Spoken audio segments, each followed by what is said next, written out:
Okay, so in Sin Lamed Beis, if you test, we saw the Shulchan Aruch said at the beginning when he starts writing the Teffillen, he has to say L'Shem Kedushas Teffillen. The MISHNA Berura explains that means at the beginning of writing the parashas. In Teffillen, there's 4 parashas in there. Let's say in the Teffillen Shalosh, 4 parashas. At the beginning of the first parasha, he says L'Shem Kedushas Teffillen. Says the MISHNA Berura, preferably he should say before each parasha, but the minimum is at the beginning of the set of 4 parashas is to say L'Shem Kedushas Teffillen. And that's assuming he's writing the whole 4 at one time, right? Because if he stops, it's like a hefsek on this. If he goes or even if he has a break, it's still okay. It carries on. Al das v'shonos. It carries on with the original machshava. Even if he does it the next day. Even if he does, yeah. Preferably he should say at the beginning of each day. Even if he didn't, it would be. Yeah. Preferably he should say at the beginning of each day. And we saw that also the Shulchan Aruch mentioned also that also we mentioned not just writing each letter has to be written Lishma, but even if it's just correcting a letter. There's a letter with a mistake, he has to correct it. That letter before he corrects, he has to say L'Shem Kedushas Teffillen. Let's continue now the next MISHNA Berura. Sivkot Tzadi Daled. Yomar v'ma'acher kosev tzarich gam hu lo yomar kein af be'emtzek shu maschil. If someone else is continuing the Teffillen, we switch of sofrim, there's one sofer started, another sofer takes over, he also has to say L'Shem Kedushas Teffillen. The kavanah of the first person doesn't help for the second person. The second person himself has to say it. It's called in Tzadi Hei B'Fiv. He has to say it verbally. It's not good enough if he just thinks it. Even b'di'evad is not good enough. If at the beginning of the writing the Teffillen he just thought that he's writing L'Shem Kedushas Teffillen, the Teffillen apostle, he has to verbalize it. He has to verbalize it. Sivkotzen Tzadi Vav Ani Kosev V'chula Yesh Shekosv V'denochen Sheyoymar Oz Gam Kein V'chol Azkoros Sheboy L'Shem Kedushas Hashem. We saw in the Ramah meant the Shulchan Aruch himself mentioned that besides the saying at the beginning of the Teffillen is writing L'Shem Kedushas Teffillen, he also has to say before each Azkara, before every name of Hashem, Hashem, Elokim, Keil, before every name of Hashem, he has to say that he's writing L'Shem Kedushas Hashem. Says the MISHNA Berura, because we're worried that he might forget. It's difficult to remember by every single shame. He has to try and remember. But if he forgets, therefore, at the beginning of writing the Teffillen, he should say he's writing L'Shem Kedushas Teffillen, and each Azkara, every name of Hashem, he's writing L'Shem Kedushas Hashem. He should verbalize that's the safety. Well. Yeah, he should verbalize that at the beginning. That's the safety net. It's a safety net that if he was to forget before writing the name of Hashem, then he's covered by. But the evidence is covered by what he said at the beginning. If he is written and recalls that he didn't say it, can he say, I wrote it? No, it doesn't help. It's too late. It's too late. And by the name of Hashem, but if he didn't do it by the Azkara, then he's got a big problem. Because you can't grab out the Azkara. You can't rewrite the name Hashem. You can't grab it out. There's an issa to rub out. It's an issa to rub out the name of Hashem. So making a mistake in the name of Hashem is the worst place to make a mistake. And if one doesn't have kavanah, that's the same as making a mistake. It's possible. So therefore, the safety net is very, very crucial, right? There's no solution for that, right? Correct. There is a solution. There is one solution. Whenever a sefer we'll get to it. We'll learn it one day. When a sefer makes a name mistake in the name of Hashem, he needs to rub it out. There's one solution. Something called kiluf. Oh yeah, which is to remove a thin layer of the parchment with the whole name of Hashem on it. Wow. Right, to remove the whole name of Hashem. Ashkenazim don't do it. There's only 1 or 2 experts who know how to do this. A couple of Sfardim.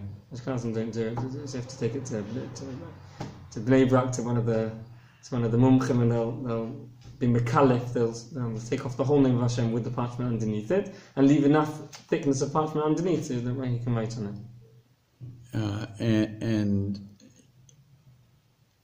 I'll follow up. Sorry. And if in the process the parchment is torn, can it be repaired? Well, we'll learn also about that, about repairing parchment. Okay. Okay. Let's continue. Where are we up to? Sivkot Tzadi Zayin. B'chol Pam. Every time he writes an azkara, he has to say L'shem Kedushas Hashem. If it says in the pasuk 2 azkaros one after the other, for example, it says Hashem Elokim, it's good enough that he says L'shem Kedushas Hashem before the first one. It doesn't have to say before each word. So Kodem Tzadi Ches, B'tchilas Aksiva, Shu Kosef L'shem Kedushas Teffillen, V'avto lo Hizkir B'tchila Kedushas Azkara Sagi, V'mekom Mokom Harei Hizkir L'shem Kedusha. אבל אם גם בהתחיל לו להזכיר בפירוש רק במחשבה בעלמא, או שעתו לא יקדש את הזכור אפילו במחשבה, אפילו בדיעבד לא יוצא. He was explaining the Ramah. We saw the Ramah said that if, even though we mentioned that one has to verbalize the kavanah, if one thought it's not good enough, the Ramah made a combination. He said that if he verbalized at the beginning of L'shem Kedushas Teffillen, and then he only thought before the azkara that he's doing it L'shem Kedushas Hashem, then that's good enough, but it has to be a combination of the two. He has to have both of them. He has to have that he verbalized at the beginning, L'shem Kedushas Teffillen, and that he thought L'shem Kedushas Hashem. If he didn't verbalize at the beginning, he only thought at the beginning, or he didn't even think L'shem Kedushas Hashem, then it's no good. Right? So preferably one should verbalize both of them, but if he just thought L'shem Kedushas Hashem, it's good enough as long as he verbalized at the beginning L'shem Kedushas Teffillen. Sivkotum tzadites b'di'evet, אבל לכתחילה זוך לא מבייש בכל פעם שכותב והזכורת לשם קדושת השם. אפילו באומר בתחילת הכתיבה וכל הזכורת שבוי, even if the beginning he mentioned, he did this idea, the safety net. He mentioned at the beginning that he's writing the Teffillen, L'shem Kedushas Teffillen, and each azkor he's writing L'shem Kedushas Hashem. He said that at the beginning. Even so, before each azkor lechatchila, he still has to say L'shem Kedushas Hashem. V'chein posku ha'achonim, this is how the achonim posku. Sif Chof. Next page. Said the Shulchan Aruch. Sif Chof. Tzorch ledagdik v'chaseros v'yiseiros. Shemchiser o yitzer ois achas psulim.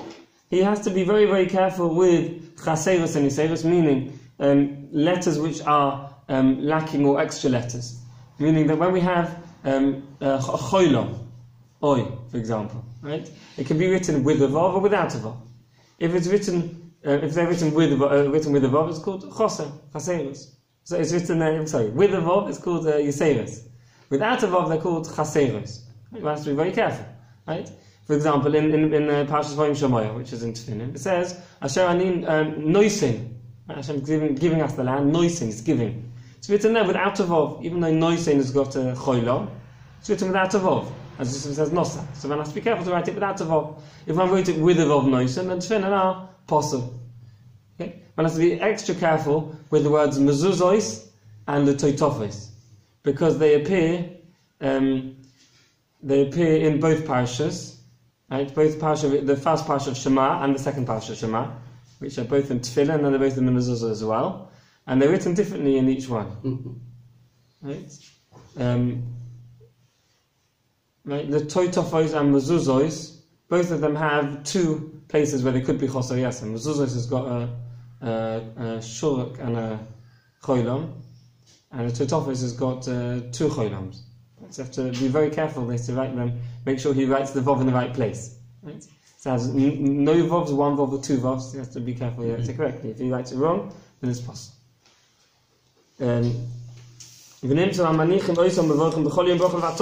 If the why does he have to be so careful? He has to be so careful because if he makes one mistake like this and he sells the tefillin, when the person puts up the tefillin, each and every day he's making a bracha levatala, and there's not yet mitzvah tefillin. This is why he has to be safe. To be so careful. V'gam shori b'chol yom below mitzvah tefillin. V'nimtza oynesh hasoifer meruba. The punishment of the soif who makes such a mistake is very great. Number one, it's got three problems. Number one, the person who's putting on posel tefillin, he's not makayim the mitzvah tefillin his whole life. Number two is making a bracha levatala every single day. And number three, besides that, there's a problem of gezel, stealing, because he sold a pair of tefillin for whatever price he sold it for, and it's worth efes, worth nothing, right? It's a problem of gezel as well. Right.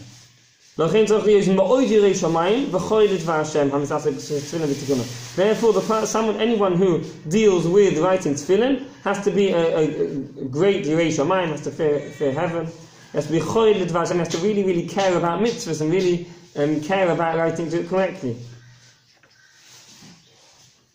Okay. And therefore, so too, not just this is telling the sofa to be a Yirei Shamayim, we have to know when we buy tefillin also, to be careful to make sure to buy it from someone who's a Yirei Shamayim. You have to be very careful. Some things you can check afterwards, some things you can't check. Right? With the chosr, what we're learning in this if it's missing a letter, it's got an extra letter, you can have a look afterwards, you can get it checked. But what we saw in the previous if he did it l'shem kedushas tefillin, there's no way of checking. And we saw it's ma'akev b'di eved. If he didn't say l'shem kedushas tefillin, or he didn't say l'shem kedushas Hashem v'yiveta as God, the tefillin are apostle, and there's no way of checking afterwards. Right? Therefore, one has to make sure to take it to buy it from a sofa who one knows is Yirei Shamayim. They're possible as they were if you were to rate them incorrectly. They're just as possible as Same if it was a... batala and all that stuff. Yeah, same, yeah. If the the tefillin were empty, it's the same level of pasta as if there was nothing inside the tefillin. It's like having an empty box. No difference between having an empty box. Correct. It's having an empty box. If he thought it and didn't say it, then the shit is to rely on. We Pascal is possible, but it's not as bad as an empty box. That is all. Not as bad as an empty box. But the deen for that is equal to writing the tefillin incorrectly, to putting a cholam instead of a chet, which you call cheserot and yiteros. Right. It's equal. Right. Okay. Let's have a look at the MISHNA Berura. MISHNA Berura of cotton kuf. KosherTube. אפילו מהטבע לא נשתנה לקרוא also בזה, כגון במולא וחוסר אחד כמון. Even if it doesn't change the meaning of the word, like with moleh and choseh, there's the examples we gave. Even if it doesn't change the meaning of the word, whether you had letotofos with no vavs, one vav, or two vavs, it still says the same thing. Doesn't make a difference. Still passes the tefillin if it's not there. So if kotn kuf aleph oiz achas. Even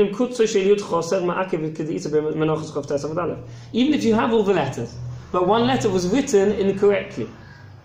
We haven't learned yet exactly how to write all the letters. I'm not sure if we're going to learn how to write them, but some things one should definitely know. And one of them is this idea of the kutzo shel yud. Right? The kutzo shel yud, and we're all familiar with the fact that a yud has a head to it, and it has a leg on the right. Okay, I'm doing it backwards for you. Right? So it has a leg on the right. Okay? One has to also know that there's a little leg sticking out on the left-hand side.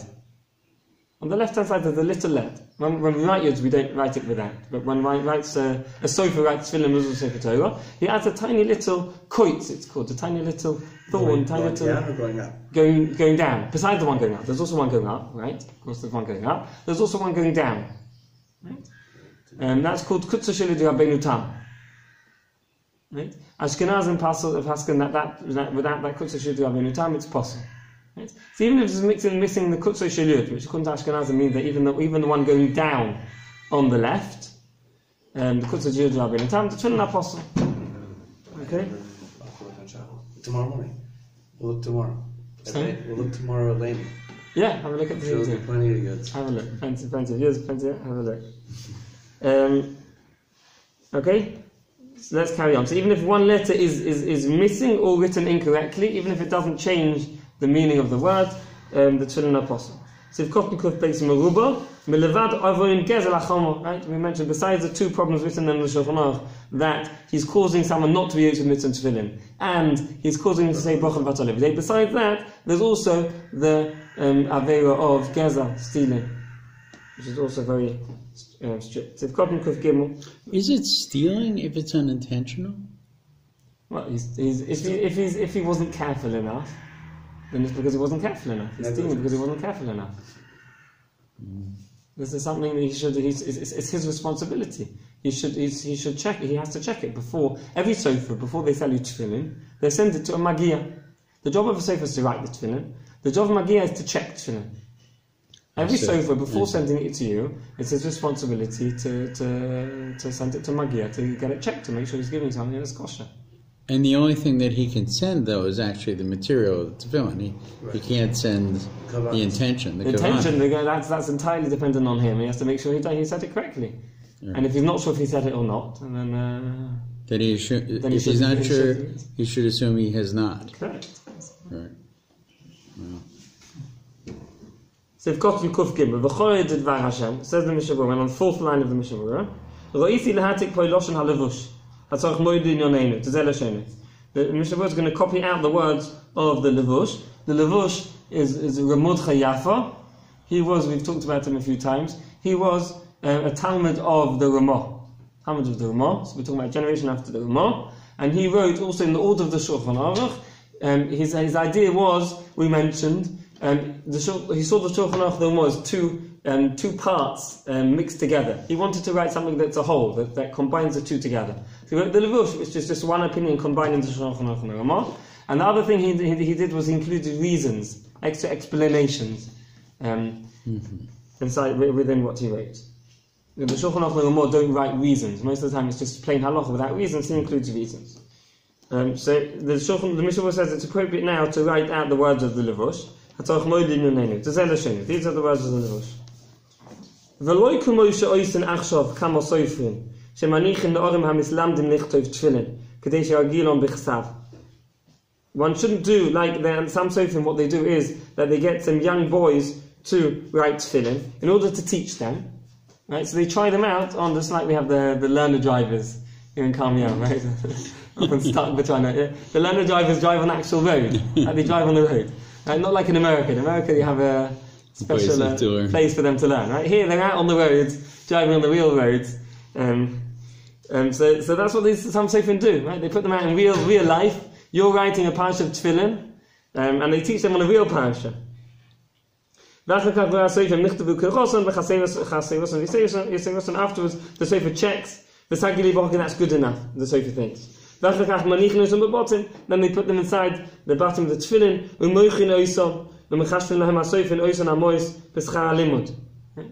and we're on page 96. Page 96, we're in the middle of the fast wide line of the MISHNA Berura. And then the Sofer sells these tefillin, he makes money on it, and he takes that as the schar limud, as the price of the lesson. Instead of charging the boy for writing, he sells the tefillin that were written with it. He thinks he's doing a mitzvah. He thinks that instead of charging the poor children and the money for teaching them, instead he's teaching them for free, and he's making money by selling the tefillin. It sounds like an excellent idea. He thinks he's doing a good deed. I think that the schar, the good thing they're doing is outweighed by the hefsed, by the bad thing they're doing. They're not doing something good. Why? He's just starting to write. He doesn't know how to have the correct kavanas. He's just intending he's concentrating on writing the letters beautifully. He's intending to learn how to write the letters, and he hasn't got the right kavanas. This is somebody before bar mitzvah. This is somebody before bar mitzvah? We're talking about even after bar mitzvah. He's worried, even after bar mitzvah, he's worried that he's not writing the same kedusha. Remember in the previous if we saw that if someone writes tefillin, even if he writes all the letters correctly, but he didn't do the same kedusha tefillin, then the tefillin are apostle. V'shum kavonos mitzvah voilim, he doesn't have any kavona.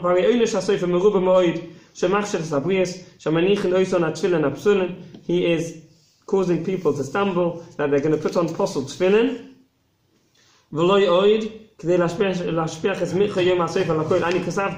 And it could be he'll even tell people that he wrote the tefillin. He tells them he wrote it b'kavona. Anyone who does this is definitely going to be punished. Grave punishment. He's turning the melechas of Hashem, the work of Hashem, into rumiyah, into cheating. Therefore, every sofer should distance himself from this. And this then will be good for him. When it says that one writes lishmon, it doesn't mean l'shem balatzunim. When it writes a get has to be written lishmon. When it says lishmon by a get, right, the divorce document, it means it has to be written l'shem, the person who you're divorcing, who's being divorced, getting divorced. It has to be written for that man and that woman.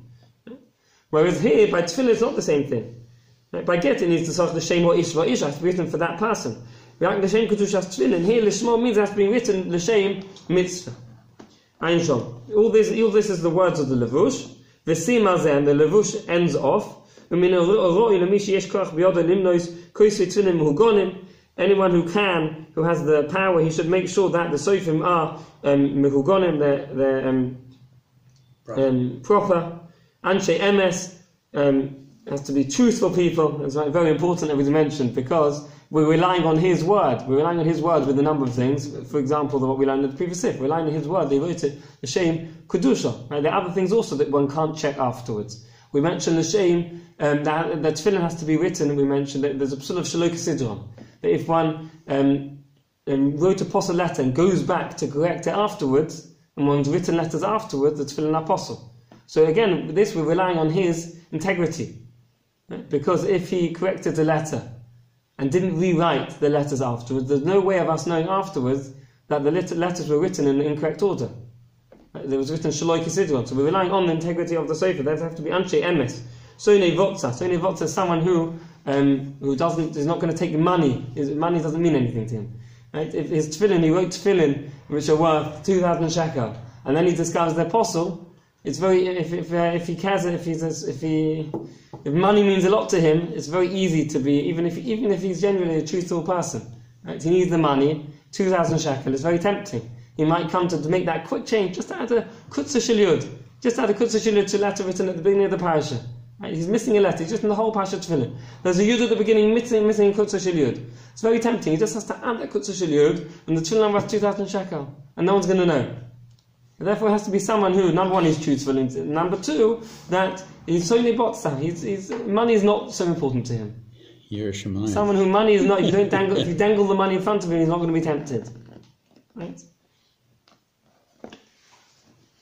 Balei Torah, you have to be Balei Torah, right? Obviously, you have to know the halachas very well. Yirei Elokim, has to be Yirei Hashem. The charedim al dvoro, has to care about the word of Hashem, about every small nuance of writing the tefillin. B'chol eretz, they mention in every city they have people sofrim like this. Just like we're careful that the sheichtim and the boitkim, the people who shecht the animals and check the animals with chafers, are Yirei Hashem. So too with the sofrim, it's the same thing. Shlo yaminu lekol hasofrim she'in kavanosem velo lahaviach momen al yedei ksiva v'tikun yofer bases tefillin. One should make sure not to have people who just trying to make money. Someone who just wants a job. It's a nice job to do, and you can work from home. Right? You can make your own hours. Right? Very nice job. No noise of the workplace. I want to make sure that's not the reason why the sofer's taken up the job. Right?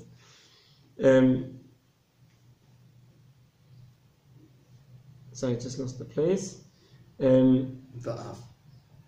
Va'afki gam bekavona zu toy v'hoysa liyapis hamitzvah benoya zedafki im hoya lohem kavona kadosha gam kein.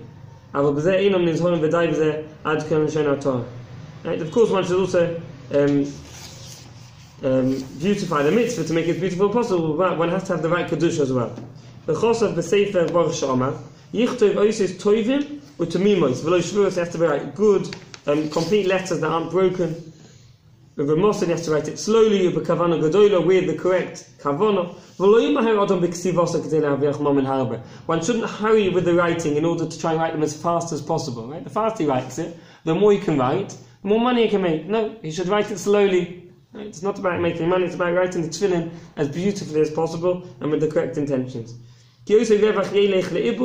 Right? What he's making by the money he's making, as goes to ibud l'diroin v'yafsid l'shmosa, he's going to lose the shoma. If he just writes it in order to make money, and he writes the tefillin that are either apostle or not so nice, he's using it as the shoma. Ki machtias harabim, he's causing the rabbim to sin. Chol mi shekosev tefillin toivim v'ksherim kfi yecholto schol koful u'mechupol v'nitzol medin shegenem. On the other hand, someone who writes beautiful tefillin, kosher tefillin, as well as he can, he's going to get double schar, and he's going to be saved from the din of Gehenna. The Kosov Sefer Chasidim, Sidin Pei it says Kosov Emet Es Load, Ze HaMezakeh Rabim. It says in the Pasuk, V'tzid Kosov Emet Es Load, his righteousness stands forever. It's talking about someone who's Mezakeh the Rabim, Kugon HaMelamed LeYirei Hashem, Tikun Tefillin L'Sakin L'Acherim. Someone who teaches Sofrim Yirei Hashem in order to how to write and correct Tefillin. We'll see more details about when one is it's appropriate for one to wear tefillin. Okay, we'll continue on Sunday with Hashem. Sunday.